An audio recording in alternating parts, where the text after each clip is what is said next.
It's a pleasure to be here. And I'm very excited to share with you some information and data from the culmination of some of the work I've been working on for the last 10 years or so in the space of airway microbiome and asthma. And we're starting to do some work in COPD as well, which I obviously won't talk about today. But my goal is to give you a flavor of where the field of microbiome research and lung disease with a focus on asthma has come over the last several years. In the context of asthma, here are the objectives. I do want to spend a little bit of time reviewing evidence linking the microbiome in early life to childhood asthma. I realize we're all adult physicians here, but in the context of allergic airway diseases, some very brief overview I think is good context to have because we draw a lot of inference from the wealth of literature and the studies that have been done over the last 2 decades in the childhood pediatric asthma realm. And then I'll focus the middle of my talk about telling you a little bit about recent evidence linking the airway microbiome to asthma phenotype in adults, and that's work that's that I've been more directly involved in the last couple of years. And then finally, I would like to offer some discussion about challenges and new directions to understand how microbiota influence lung disease phenotype and some of the considerable challenges that still remain in doing this in the clinical context. So as many of you are familiar with, asthma is a very common, highly prevalent disease. It affects about 300 million people worldwide. And this is now an old slide drawing from data that the WHO published back in 2004 and that was recapitulated in a review article by Science in 2011. And I think the flavor I want to impart to you is just the idea that asthma is really much more of a first world disease. It's much more prevalent in westernized countries, industrialized nations, and even in large-scale epidemiologic studies over the years that have looked at populations where the demographics are changing quite a bit, such as parts of China and Africa, which isn't really captured here in the map. But as you have increasing levels of urbanization and people migrating from more rural communities into the urban environment, those growing urban centers see an increased rise in allergic as well as autoimmune diseases such as asthma. But asthma is not all the same, and I think that's the flavor, the phenotype definition that has emerged over the last 20 years or so and become more and more refined with many large network studies funded by the NIH trying to dissect, at least doing some sort of clustering type analyses to define different asthma phenotypes. And that's what's captured up here in this top tier of this review article I did with my mentor a couple of years ago when we were at UCSF. And just to summarize, what we sort of view microbiota and the science of microbiome fits into studying lung disease. At least in the context of asthma, we know a lot about genomics of asthma, susceptibility genes. There's been intense interest in that, but really the function of a lot of those genes and how they impact disease phenotype remain a little elusive. We certainly know a lot about the immune system, the adaptive immune components that play a role in shaping asthma, and I'll discuss that a little bit more. A lot of data on epithelial and mucous cell biology. And in between, we feel like that microbiota, at least of the mucosal lining surfaces, such as the respiratory tract, have really been overlooked in a clinical context, and that's where we've focused our energy over the last couple of years. I think in the clinical context, certainly in the pediatric literature, this is well established. These environmental exposures in the very early life window that impact gut immune development through the microbiome can have a profound impact in susceptibility to allergic diseases later in life. But in adults, we recognize that these comorbidities listed here, and they're just one of several, also are important comorbidities in asthma. We know that significant sinus disease in the nasal cavity certainly can increase morbidity and symptom burden with asthma. Obese-related asthma is also an entity that's not well understood. We think of obesity as much of a systemic inflammatory disease, and we think that has a role in lung disease, but certainly the mechanisms are not really well understood just yet. And a gastroesophageal reflux disease has also been associated with increased asthma symptoms, although large trials looking at the role of PPI interventions and asthma control really haven't been negative, but clinically we recognize it as contributing to cough and symptoms of shortness of breath. So I think the latest definition from the Global Initiative for Asthma in 2014 really tried to highlight this variability in disease phenotype and heterogeneity there. And I won't read it, but that's highlighted in these yellow terms that were included in the definition of asthma that came out in 2014. Okay. So I wanted to spend just a minute or two just setting definitions straight, because I think the microbiome term has been so popular over the last 10 years, and in literature when we review papers, I often see microbiome being referred to, and yet we're really talking about microbiota. And so what's the difference? This definition is borrowed from a lovely sort of perspective piece that was published by Marchesi and Ravel. Jacques Ravel is a microbiome scientist at the University of Maryland. I think he's actually editor-in-chief of this new journal that's really rapidly risen in impact factor. But he and his co-author here proposed a definition that microbiome really is not just about the organisms, and that's what the definition has been used loosely in the literature, and those of us who work in the space are trying to be more attentive into terminology. But it really encompasses the biome, the entire habitat, the ecosystem, that includes the microorganisms, what their genes potentially can do and do, and the surrounding environmental condition or microenvironmental conditions. That's really the microbiome. And in the context of discussing the human microbiome, as a part of this National Academy Committee that was part of the last year and a half, we decided to make it clear that microbiome could be used in conjunction with specific sites. So when we talk about the gut microbiome, the respiratory microbiome, the skin microbiome, or as an all-encompassing term to refer to all microbiomes on or within humans. So microbiota really is the more proper term when we talk about the actual organisms, and that really has been the focus of most studies to date. Surveying, cataloging, understanding what's different in a particular site or niche compared to a different patient group or a different site. And that's sort of where the technology and the wealth of evidence has been today, is focusing on the description and understanding of what types of microbes differ. And so these microbes largely have focused on bacteria to date, but obviously encompass fungi, viruses, helminths, and another tree of life outbranch called archaea, which are more prominent in the gut, we think, than other body niches. But really, microbiota is a part of the definition of microbiome, and so we try to become more attentive to that. So now I'm going to move briefly into reviewing some of the evidence linking the microbiome in early life to childhood asthma as a setup to understanding what has informed our thinking about studying this in the context of adult lung disease. And this is an immense field, which would be a talk or class in and of itself, and so I certainly don't have time to go through all of it, but I wanted to show you highlights from studies over the last 10, 15 years in different spaces. But first of all, I wanted to highlight the idea that inappropriate responses to microbes, or how we handle responses when the body is exposed to microbes, is sort of embedded in some of what we do know about asthma susceptibility genes. And so this is a summary review that was published by Donato Vercelli, who's a geneticist out at Tucson a couple years ago now, and really summarizing all these genes that have been associated in GWAS studies or any sort of studies over the last 20 years being associated with increased risk for asthma. And they can be grouped broadly into three groups. So I'll start down here with type 2 Th2 effector functions, which we think of most of all in the context of asthma as an allergic disease, but certainly not all allergic mechanisms. But there's certainly genes involved with type 2 immune functions that have been involved with that, and you see IL-4, IL-13, IL-5 showing up here.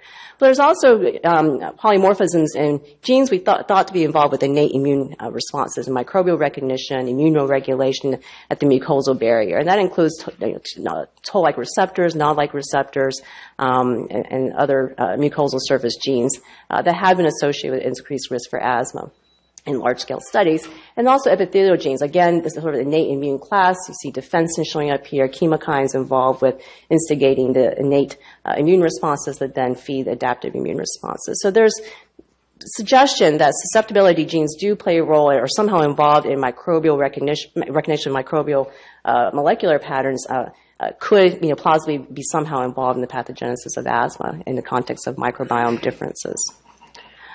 So human microbiological history, as you probably know, this is my prelude slide to basically return to the thought that asthma is more of a contemporary disease. And our life styles have changed over the millennia, right? So in the very early days, we were very much intimate contact with our animals, and lived in environments that are not at all, very sterile by today's standards, to an era where we are, living in much more close-knit spaces, inundated with antibiotics even early in life, and get lots of infections. And essentially, asthma is more of a modern disease, right? We have had dramatic changes in home environments, living standards, what we eat, the exposures we have, and this all feeds into the hygiene hypothesis that you've heard about, that we've had a decrease in infectious diseases that kill us, but a rise in allergic and autoimmune diseases over the years.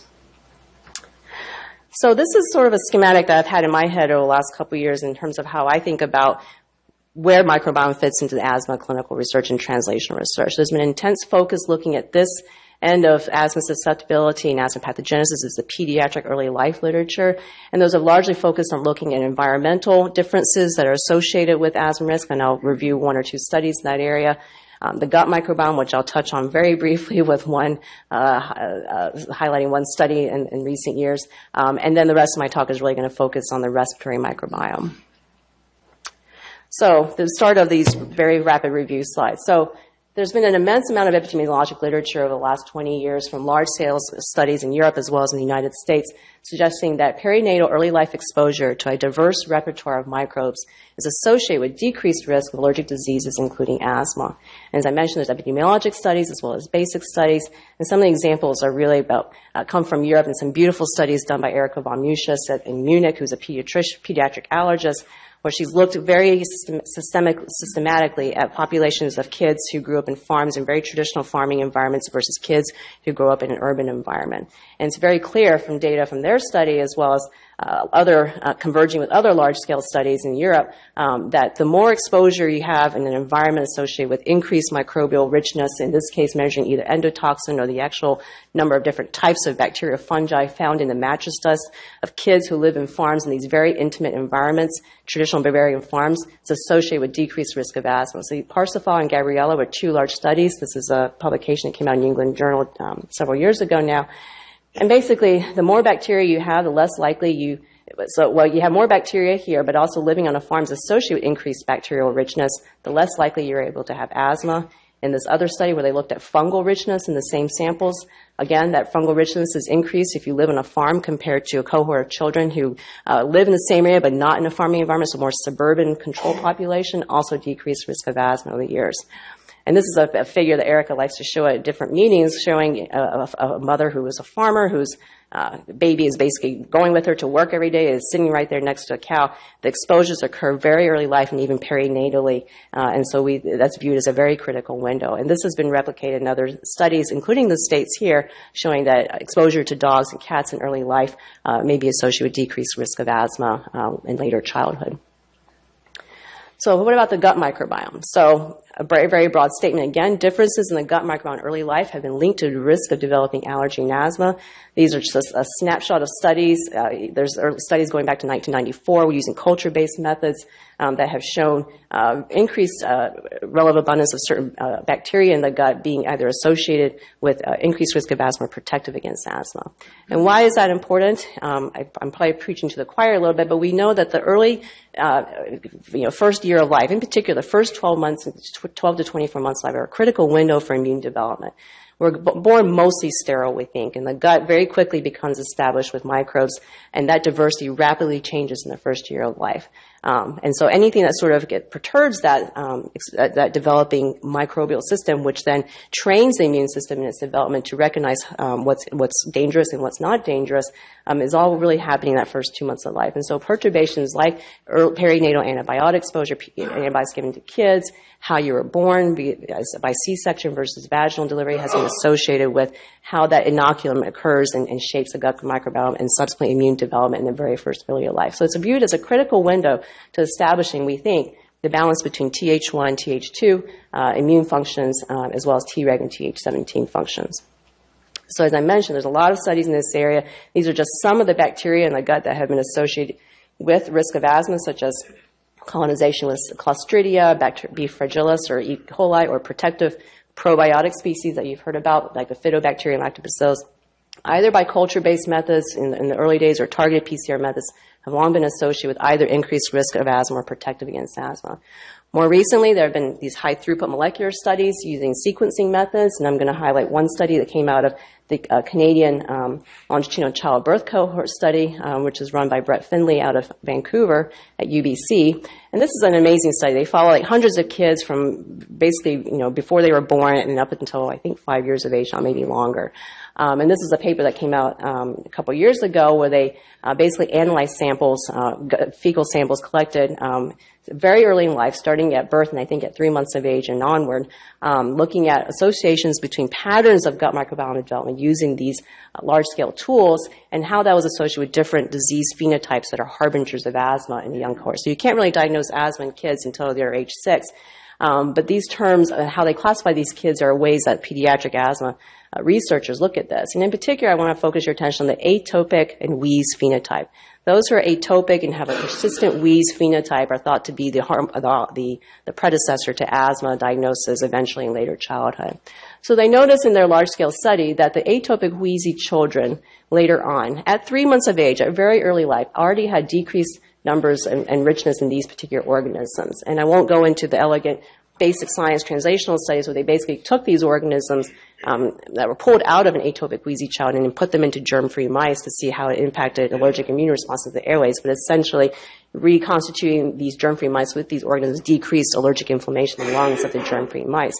But in these kids, very early on, with this pattern of decreased diversity in certain organisms, already had different profiles in short-chain fatty acids measured in their stool. And short-chain fatty acids are thought to have an immunomodulatory role, protective, and foster epithelial cell health in the gut. They also had different urinary metabolite levels already at that very early age. So and they didn't see this at 6 months of age. This was only at the sort of the very early time point samples that they saw this difference associated with later disease phenotype. Now, people have also started looking at the respiratory tract in kids. It's very hard to study the respiratory tract in kids without good reason from an IRB perspective. So a lot of the studies in the pediatric realm have leveraged looking at what they call either hypopharyngeal samples or nasopharyngeal samples, usually swabs. And so there have been some nice studies coming from large birth cohorts, again from mostly not in the United States, and I'll highlight the Copenhagen birth study in the next slide. But there's emerging evidence that upper airway microbiota, either in the nasopharynx or in the upper pharyngeal region, in early life are associated with asthma risk, suggesting that differences in the microbiome composition may modulate susceptibility to viral respiratory infections. And viral respiratory infections, in particular with RSV or RV, have been strongly associated with risk for developing asthma later in life in childhood. So I don't have time to go through the other major studies in this area, but I'll highlight this one that you may be familiar with from now more than 10 years ago from Hans Biskar that was published in New England Journal in 2007.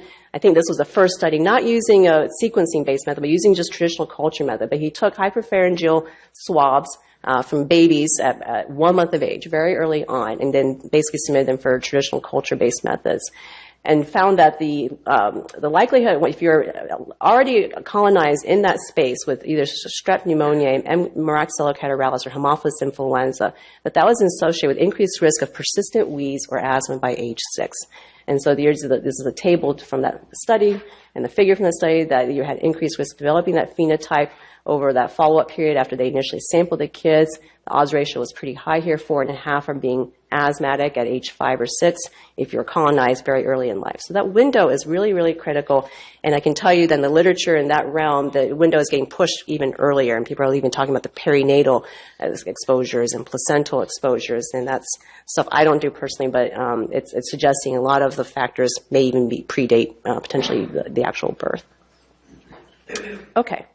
So I wanted to move into then presenting to you, discussing some of the recent evidence linking the airway microbiome to asthma phenotype in adults. And this is work that I've been involved with over the last 6 years through multi-center studies funded by the NIH and other entities. And the rationale for looking at this is, one, I'm an adult pulmonologist. We deal with patients who already have established asthma. What can we do to better understand the potential pathogenesis of certain subtypes of the disease and potential interventions and understand it better? So this is, again, a summary of how I've thought about it. And instead of looking at the microbiome at this end of the life spectrum, looking at in the study of an adult asthmatic who may have one of hundreds of different phenotypes, and how does the microbiome impact clinical features of asthma? How is it shaped by treatments that we prescribe for asthma, and how does that relate to the dichotomy of phenotypes we talk about, in particular Th2 high versus Th2 low phenotypes?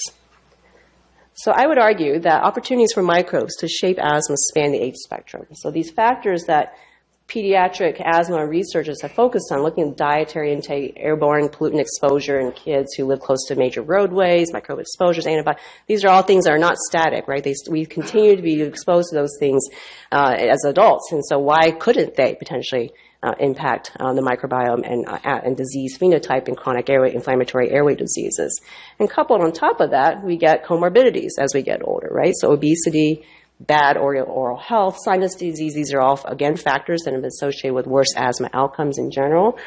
And then I think an area that's actually been neglected that I won't really talk about because there's not a whole bunch of literature in it, this idea of elderly asthma, and the idea that this observation that clinicians have long had of adult onset asthma is very severe, and in particular being worse in people who are elderly, defined as greater than age 55 or 60 in general. How does that play a role? And we do know that there are age-related changes in the gut microbiome itself. Could that potentially play a role in the lung disease phenotypes we see, such as asthma in older adults? So, if you're not familiar with this, I thought I'd briefly go through this landmark study from 10 years ago, highlighting the relevance of type 2 high versus type 2 low asthma phenotype. And the corollary here would be eosinophilic versus non-eosinophilic asthma, which has long been recognized in the literature. But this was sort of the first study done by my colleague Prescott Woodruff at UCSF back in the day, looking at this in a molecular fashion. And what they did in their cohort was to take their cohort of asthmatic patients at UCSF and basically treat them with inhaled fluticasone, I think it was fluticasone, for I think a 8-week period, and did bronchoscopy before and afterwards.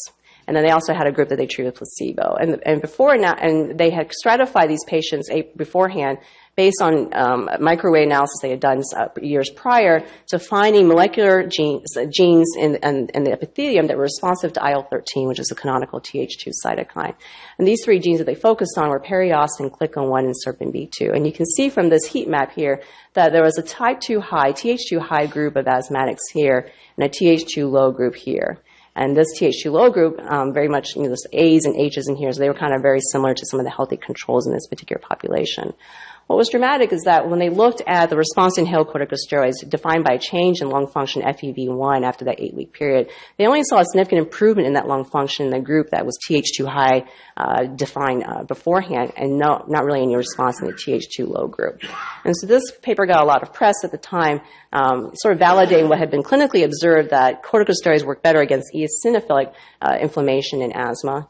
And now the idea of stratifying patients by type 2 high inflammatory profiles, sort of is important, because in addition to corticosteroids, we have these immunotherapies, biologics, anti-IL-5, IL-4 therapies that have come on the market in the last 5 to 6 years that are available to treat people who have more of a type 2 high driven process. So a lot of the criteria for treating patients with one of these drugs is, for now, based on blood EO levels of at least 150 or 200, depending on which drug you're looking at. So we really don't have any good therapy for Th2 low asthma as yet, and we also don't really understand what drives Th2 low asthma, and we have no doubt that there's many phenotypes and probably different molecular mechanisms that underlie Th2 low predominant profiles in some asthmatic patients. So now over the last 78 years, there's been a wealth of growing studies that suggest that features of asthma associated with different airway microbiome patterns. And these come out of studies not only that I've been involved with, but with other cohorts that have been publishing in this space now, including cohorts from University of Chicago, cohorts in Australia, as well as in Denmark.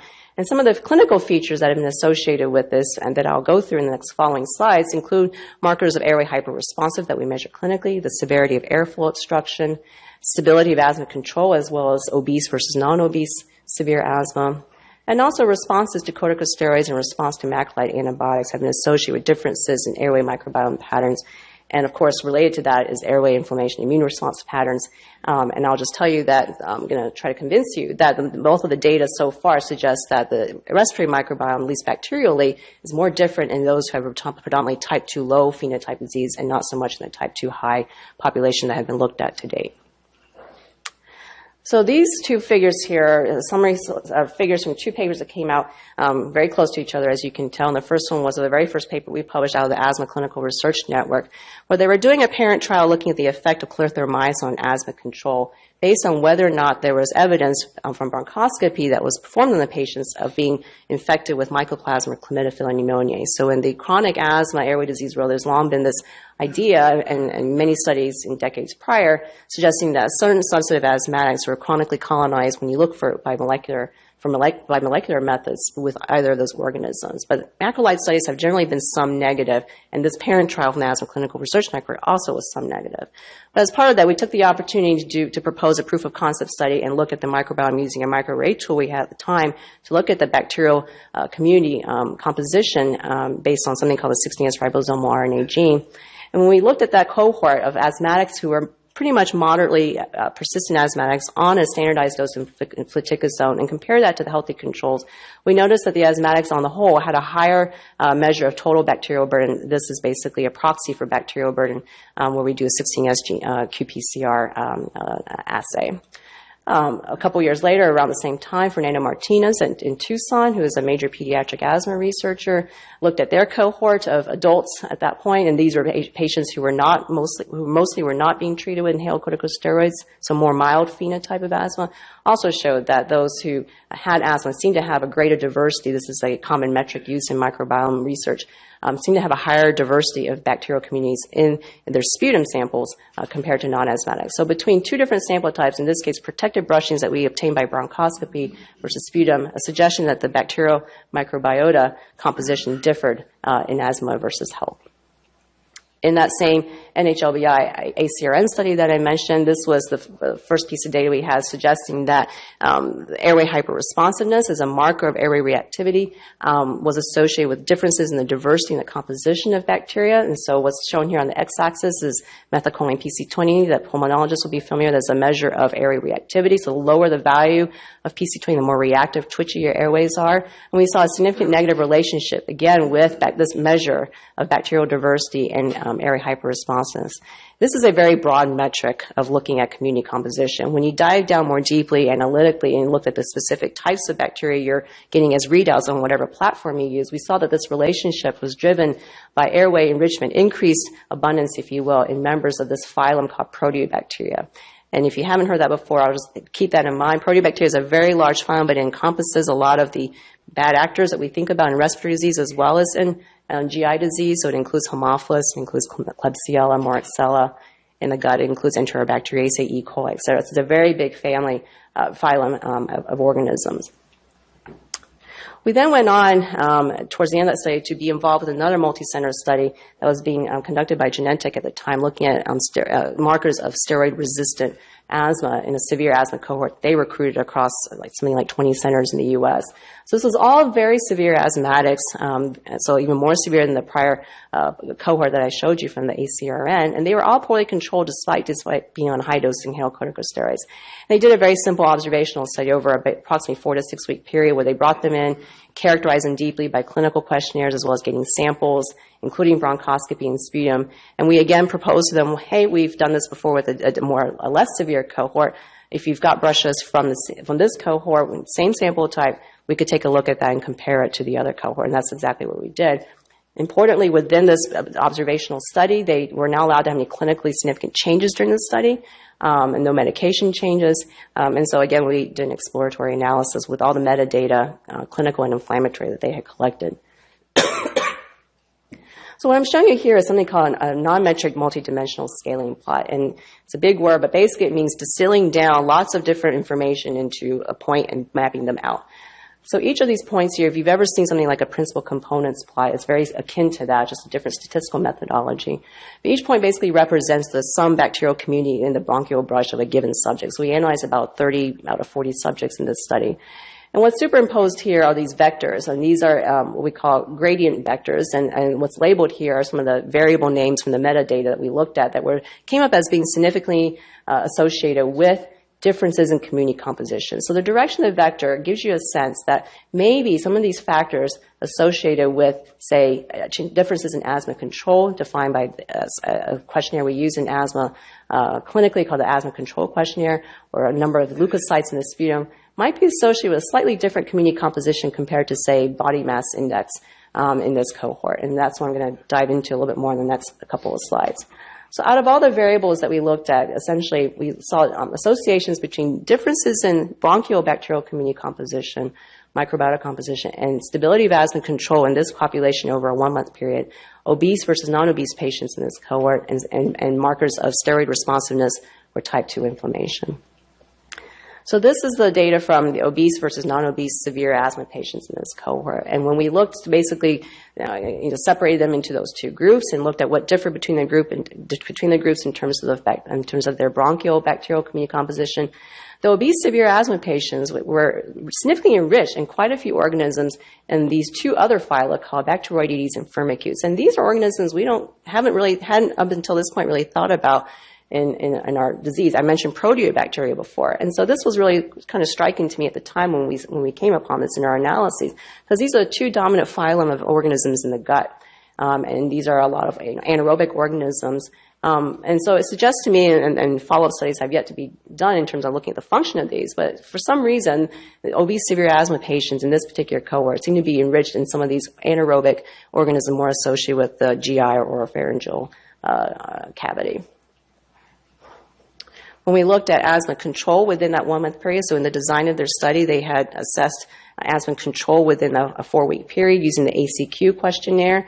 Again, they had no clinical changes detectable by the patient, but yet at the same time, a subset of patients seemed to have indicators of worsening asthma control. So a positive change in this ACQ metric indicates worsening asthma control, and a 0 score, 0 change, or negative change on this particular questionnaire indicates improved asthma control. And basically correlated, what was associated with those changes in the direction of that score. And again, overwhelmingly, the organisms that were strongly positively associated with indicator of worsening asthma control, at least less stable asthma control, were mostly this proteobacteria group of organisms. Over 90% of the bacterial groups that we identify were correlated with that. Whereas the converse, a very different bacterial group called actinobacteria, were correlated with evidence of stable or at least or improved asthma control. And I highlight this in blue and red here because they're very different phylum of bacteria. Proteobacteria, as I mentioned, represent a lot of potentially pathogenic organisms, at least in the respiratory tract as well as in the gut. Actinobacteria, not so much. They're actually more encompass organisms that include the environmental organisms. They're very prolific makers of secondary metabolites, so we get antimicrobial compounds that we use like streptomycin, neomycin come from members of the actinobacteria class. So it's just been about the very different group of organisms. Now, in this study, our collaborators at Genetic had done epithelial gene expression profiling, and so gave us some information on those gene expression readouts to look for associations with the microbial readouts we have profiled, at least bacterially. And when we looked at, out of the 4 gene expression signatures they gave us, which include a Th2 gene signature, like the one I showed you a couple of slides ago, this pattern, which they define as indicative of steroid responsiveness, basically expression of FKBP5, which is involved in the glucocorticoid receptor engagement, as well as a steroid-resistant pattern, mostly defined by IL-17 responsive genes. So IL-17 pathways have generally been thought to be more steroid-resistant in terms of their treatment response in patients. And when we looked at these 2 signatures, with only 2 out of the 4, not the Th2 one, but these 2 signatures came up with significant associations with members of the bacterial community, and that's shown here in this plot here. So what's shown in F here are the organisms that were significantly associated with this steroid-responsive pattern, and what's shown in red here and overlaid with sputum neutrophilia, which kind of goes with the Th17, IL-17 neutrophil chemotaxis type pattern, were associated with a very different group of organisms. And what were the phyla that these organisms belong to? Again, proteobacteria and actinobacteria. And so remember on the previous slide that the actinobacteria seem to be associated with more stable or improved asthma control, whereas proteobacteria, again, were associated with more less stable control in the previous slide. So it seemed to dovetail nicely with the clinical readouts we were showing on the previous slide. So I mentioned that the Th2 signature, surprisingly to us, we didn't see any signature associated with that. We looked high and low, looked at every possible metric, including sputum eosinophils, biopsy eosinophils, et cetera, and just really didn't see any correlates from the bacterial community, at least, and markers of type 2 inflammation. And what we noticed is that when we went back and looked at these data, as I mentioned, we noticed that those in whom we could look at the bacterial component of the airway microbiome, those patients in whom we could do that profiling had significantly lower sputum eosinophils, seemed to have lower biopsy numbers, and when we actually did a quantitative PCR looking at bacterial burden in those samples, there was a negative relationship between that and the number of biopsy eosinophils taken from these patients. So we started to have this emerging feeling that maybe the bacterial community differences we were seeing in the airway microbiome might be associated more with a non-type 2, type 2 low inflammatory profile in the lungs. So a question we would always get up until this point, and we were designing the study at the same time, is all these patients were on inhaled corticosteroids. What is the effect of inhaled corticosteroids, which are prescribed so widely in pulmonary medicine? And so many years ago now, we set out to design a very simple proof of concept study within the NIH AsthmaNet Consortium. We started this when I had my K award, and we're still analyzing data from it.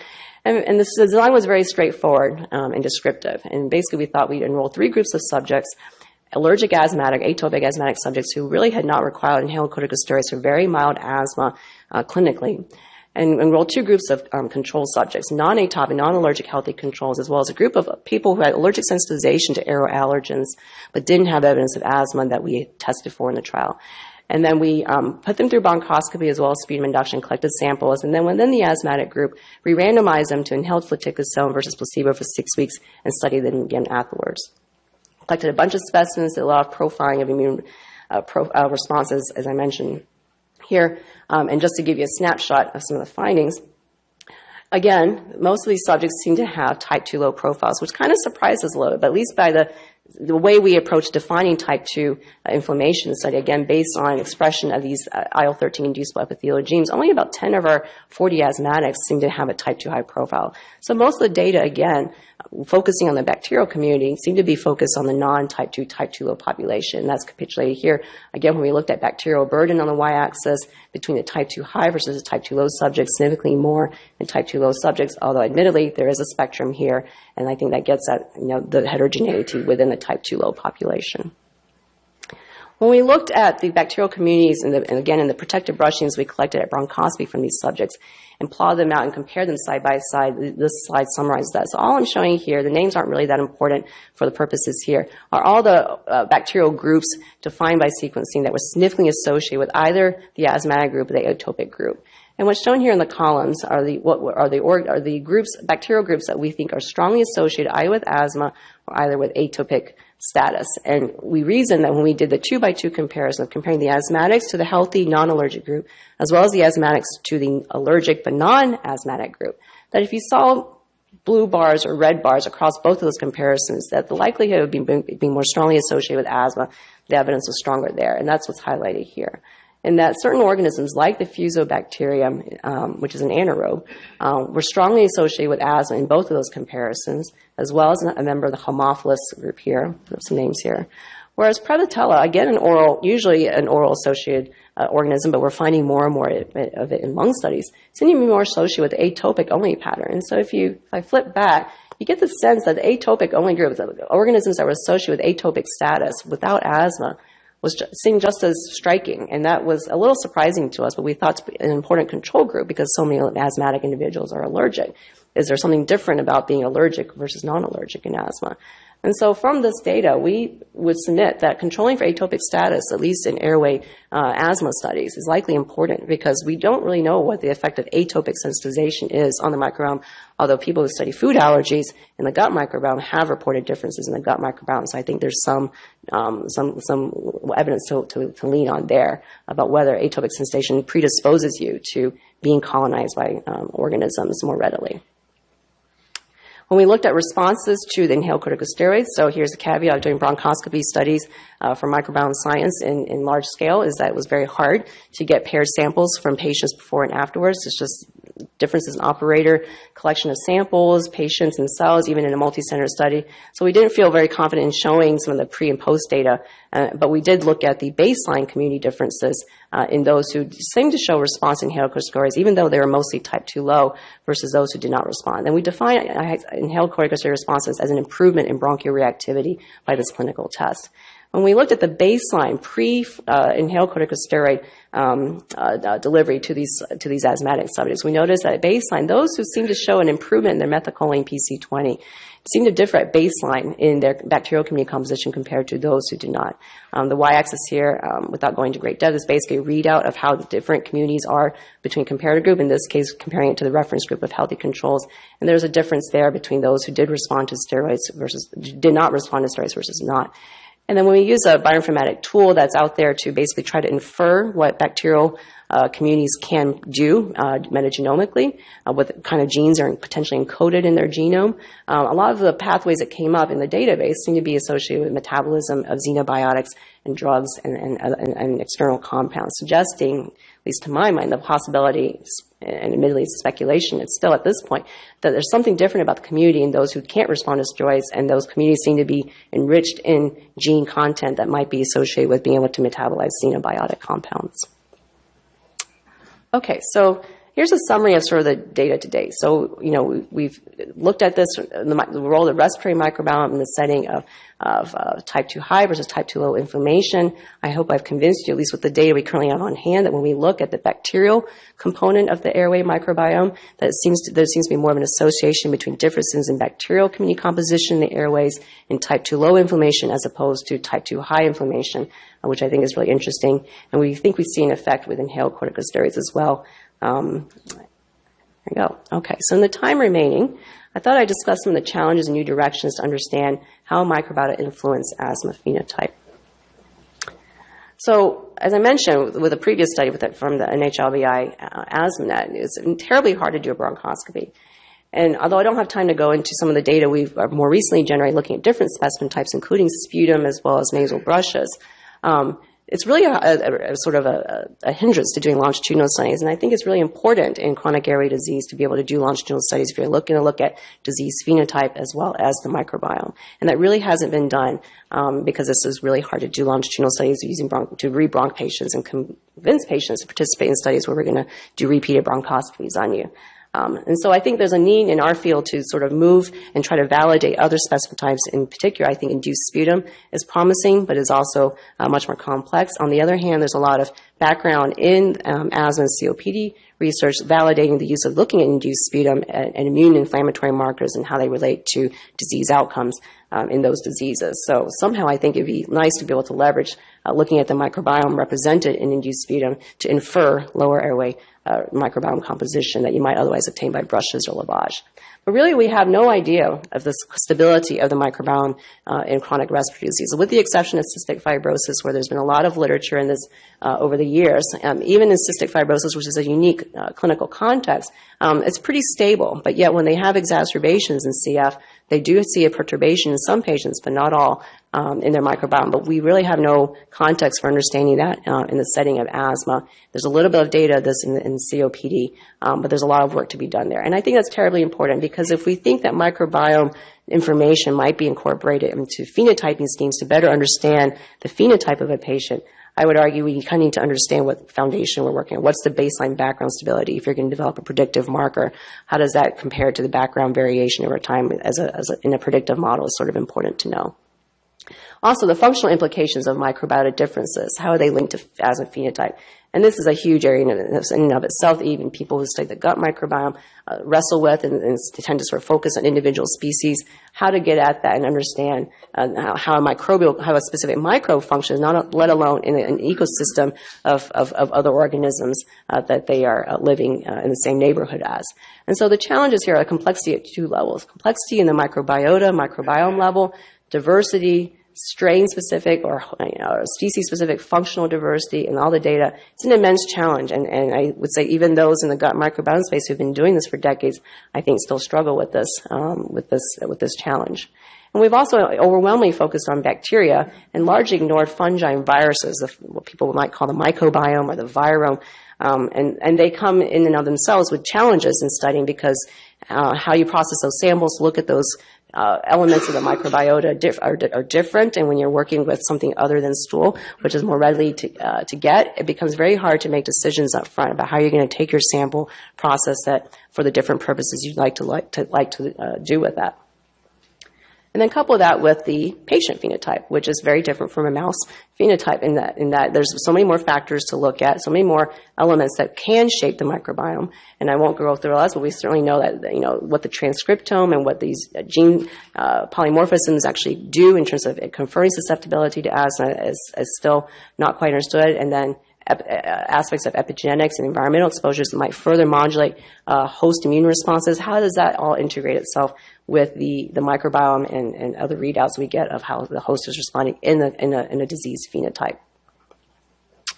So really, in the space of the respiratory microbiome, research. We've largely focused on microbiota composition, understanding who's there and what's different. And it's descriptive, it's very basic, but it's basic stuff that has needed to be done and probably still needs to be done in the context of large population studies where we look at different disease phenotypes. So you really can't capitulate, I think, as well in mouse or animal models.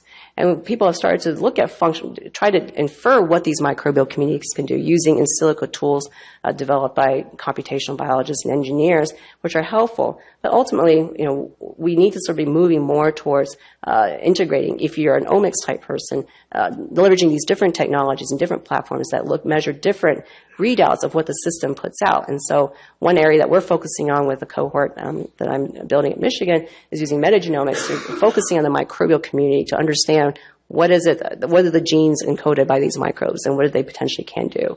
And eventually, hopefully, coupling that with metatranscriptomics, the mRNA, the gene expression readouts from the microbial community, as well as these readouts of the actual protein products or the metabolite products to actually mediate these interactions.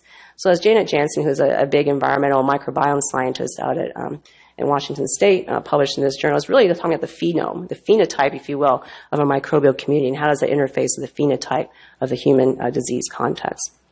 I would say that this cannot be done in isolation because to really understand the mechanisms, we still need to continue applying traditional experimental methods, microbial culture work, in vitro, in vivo work, leveraging patient samples to really bring it all together.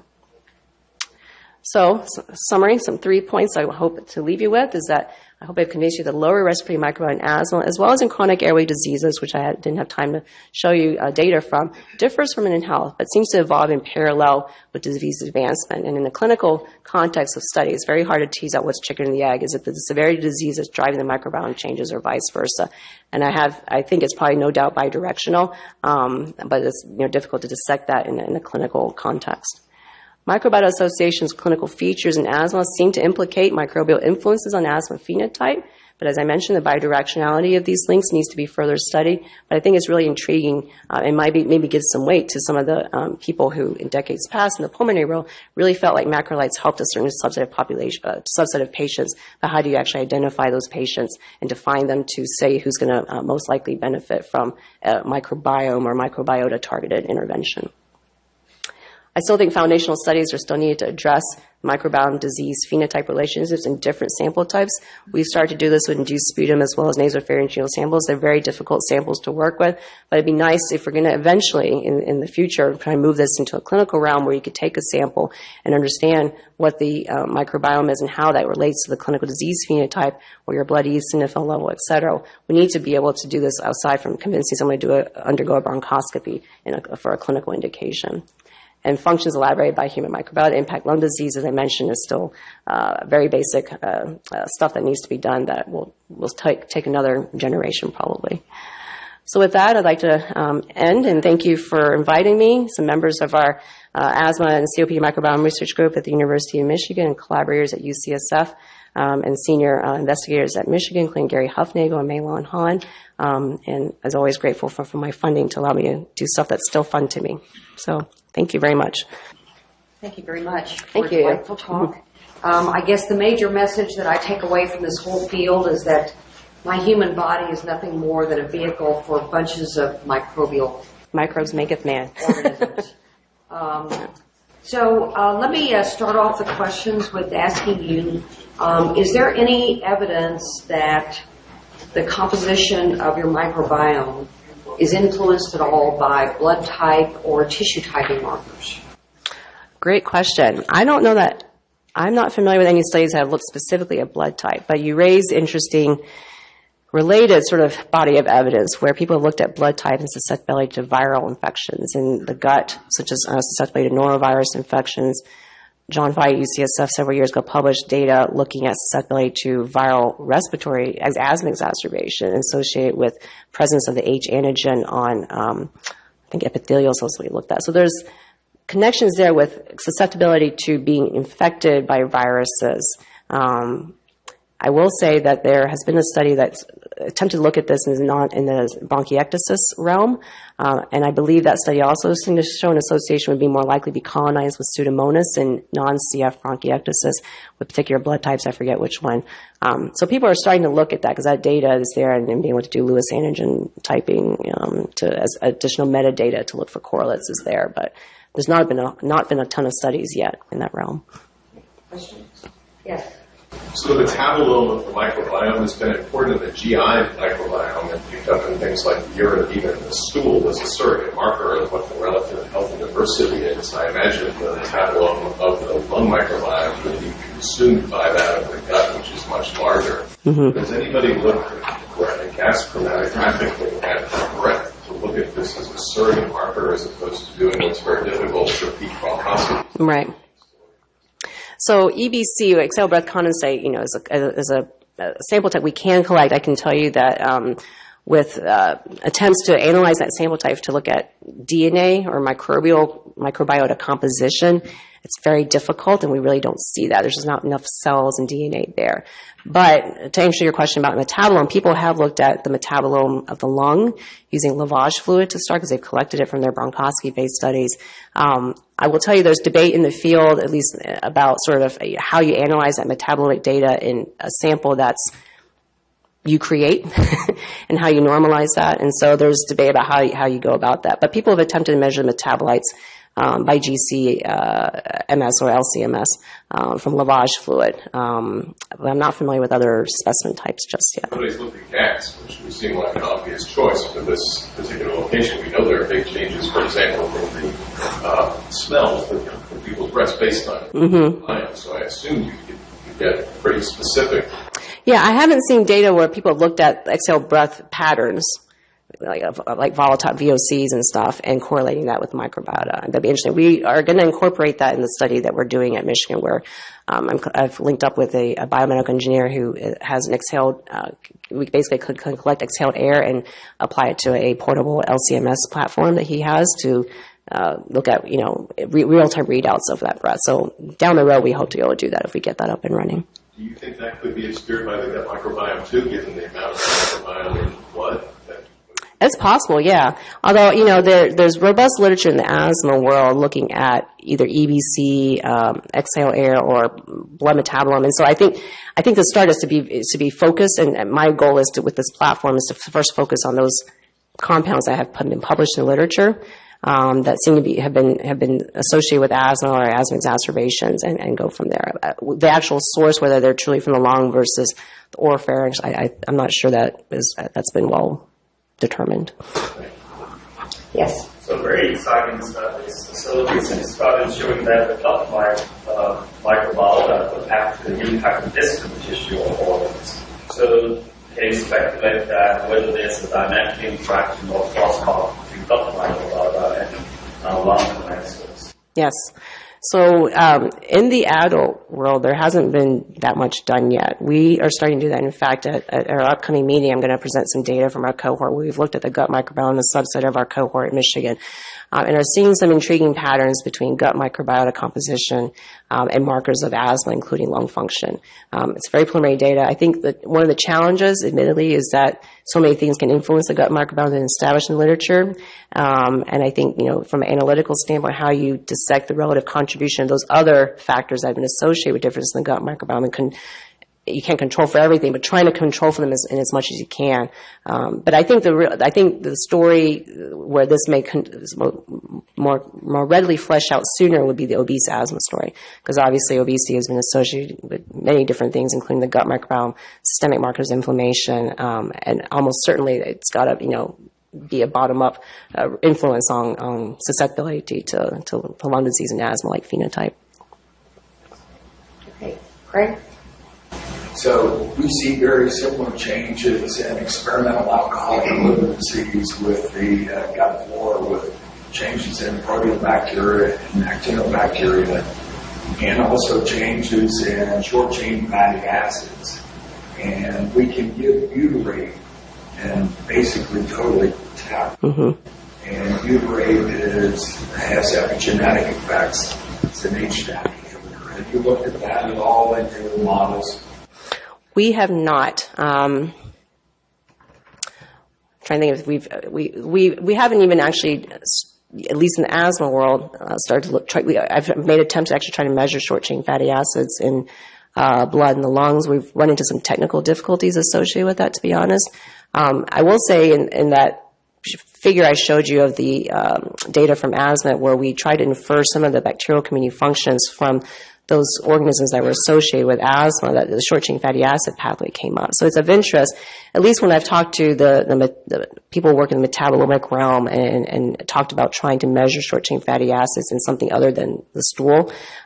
There's concerns about sort of what the levels are, if the assays are sensitive enough. We'd like to, but we haven't done it yet outside of the gut.